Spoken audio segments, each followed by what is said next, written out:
Thank you very much. That was a perfect pronunciation. And Mr. Rao, I think we have to talk a little more about in the future. Yes, I think so. It's a big honor for me to be here in Hong Kong. This is my fourth time here.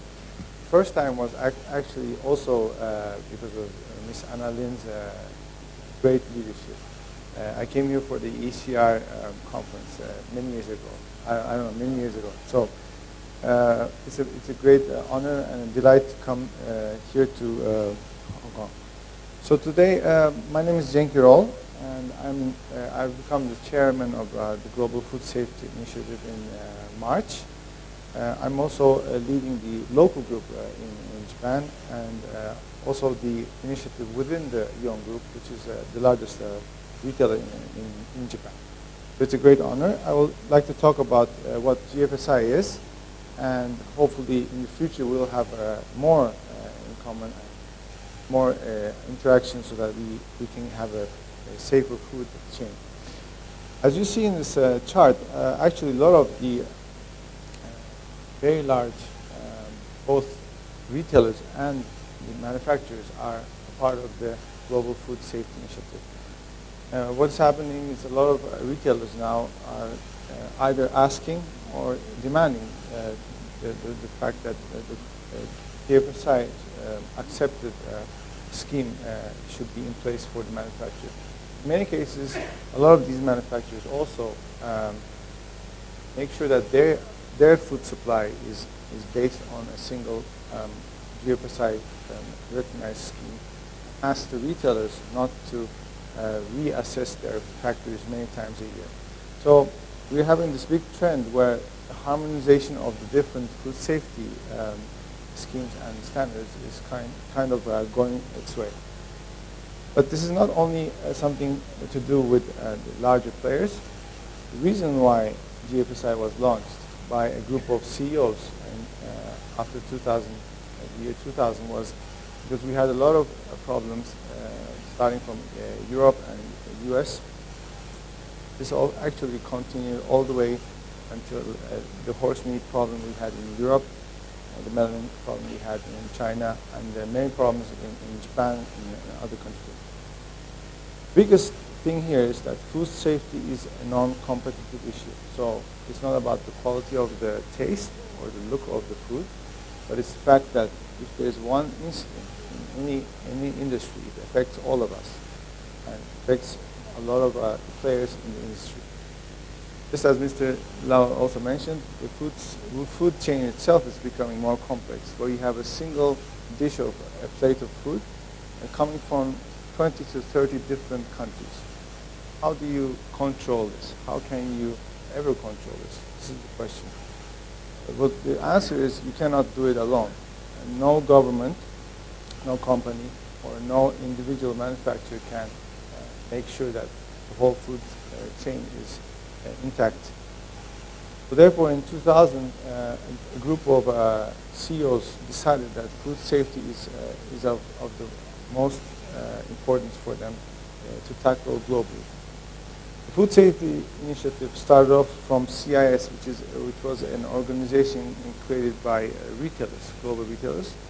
And as you may know, the CIS actually merged with the Global Commerce Initiative to become the Consumer Goods Forum. The GFSI is now working under the Consumer Goods Forum and has a board made up of both manufacturers and retailers. Another reason why the GFSI was launched is because in many cases you can have a single factory which is actually being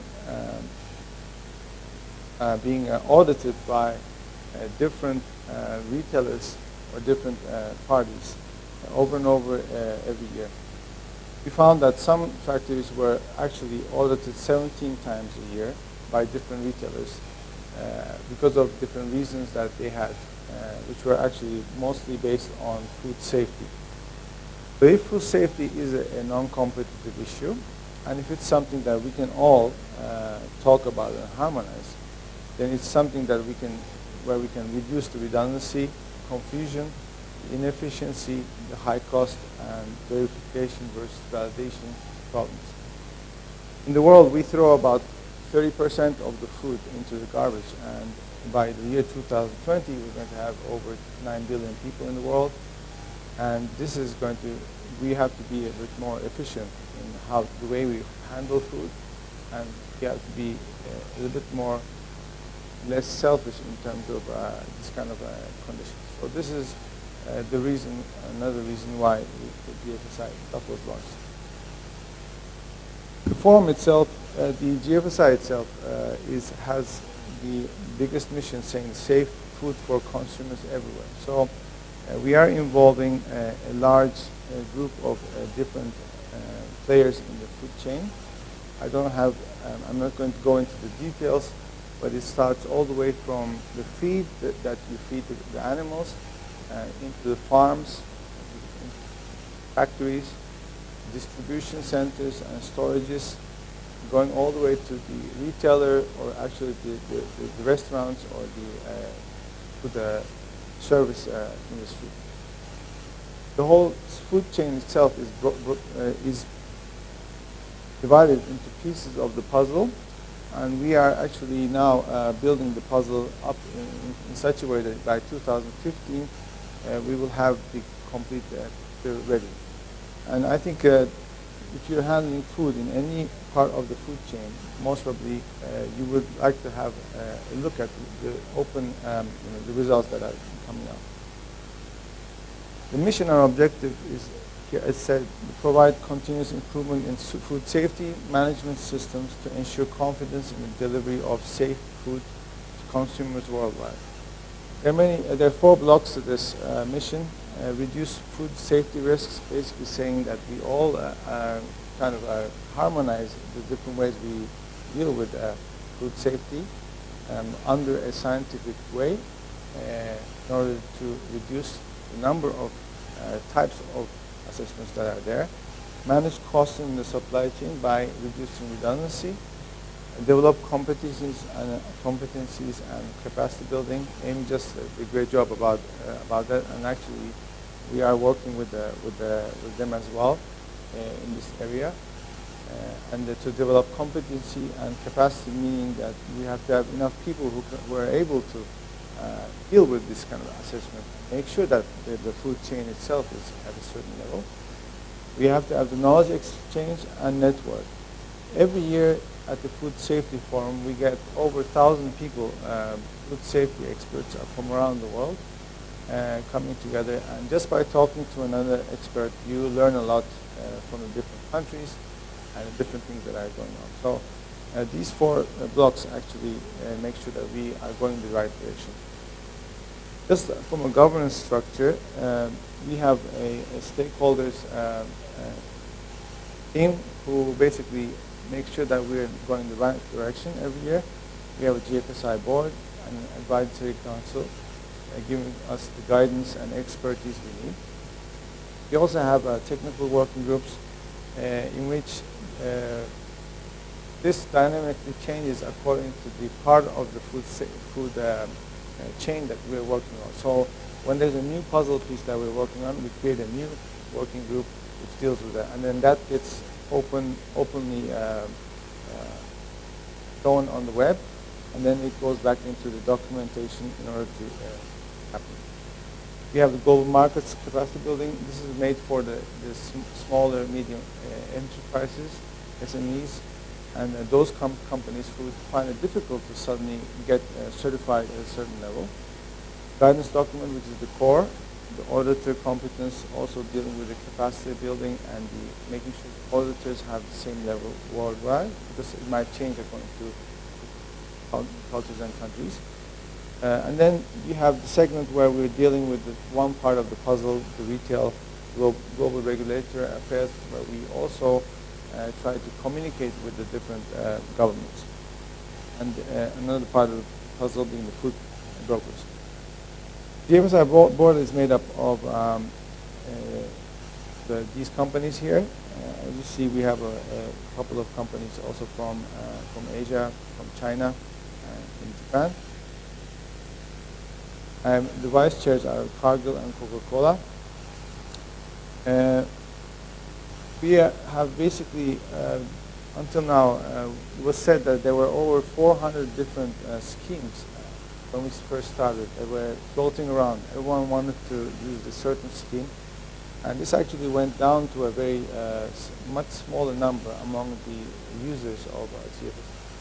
So here you see a couple of the benchmark schemes which are accepted by the GFSI. And actually now we are also, we're still continuing with the IFS. And for the first time, we're also trying to benchmark a government scheme. China has it as well. And this is hopefully will continue and become more fruitful at the end. We are collaborating with a lot of different stakeholders. Although this is a private sector driven initiative, we deal with a lot of governments, scheme owners, suppliers, accreditation bodies, service providers, etc. The whole key message in this PowerPoint is that we cannot do it alone. Unfortunately, the government cannot do it alone. The company cannot do it alone. So we have to all work together in order to get this harmonization going. Food safety is a shared responsibility, and in order to do that, we have to create links with key organizations and regulators, build confidence in third-party certification, capacity building, and geographical expansion.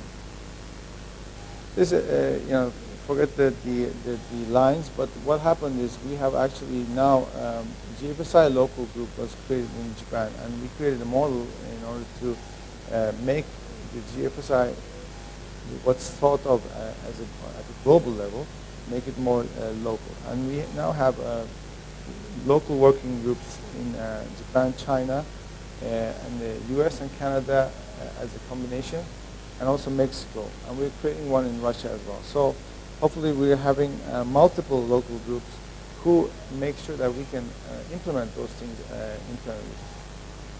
We are also having focus days that you are more than welcome to join if you can.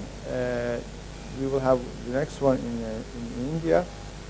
We will have one in Beijing and China in August, September in Mexico City, and we're going to have one in October in Japan. I'm very, very pleased that I'm the 7th chairman of the GFSI, and the funny thing is all the 7 chairmen have a different nationality. So it's so I know that the next person is not going to be Turkish. So I know that. But the good news is we're going to have for the first time in Asia the Global Food Safety Conference in 2015 in Kuala Lumpur. And hopefully we're going to have over 1,000 people here as well. So if you ever would like to come and see what's happening, please do show up. And I think it's never going to be a waste of your time, I promise. And once again, food safety is not a competitive issue. It's a non-competitive issue. And the fact that today GS1 also is a part of this implementing this forum itself. I think that in the future, not only the schemes and different auditing is going to be harmonized, hopefully in the future also the information is going to be harmonized, standard flow. So with that, I would like to thank you very much for giving me this very precious time, and I hope that we can meet again in any of the different activities that are going on. Thank you very much.